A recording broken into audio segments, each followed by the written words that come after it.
ఏటీపీఎస్ news కి స్వాగతం. అంబేద్కర్ కోనసీమ జిల్లా ముమ్మిడివరం నియోజకవర్గ వైఎస్ఆర్సీపీ ఎమ్మెల్యే అభ్యర్థి పొన్నాడ వెంకట సతీష్ కుమార్ కు శుక్రవారం నామినేషన్ దాఖలు చేశారు. ఇక ముహూర్తం ప్రకారం ఉదయం 11:14 నామినేషన్ దాఖలు చేశారు.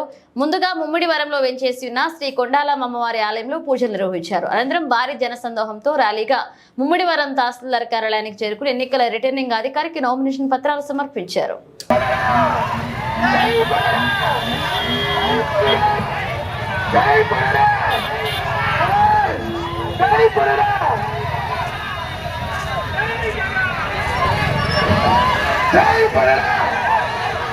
ఒకసారి అందరూ కూడా డ్యాన్స్ వచ్చేలాగా అజెండా సాంగ్ ఒకసారి అజెండా సాంగ్ ప్రతి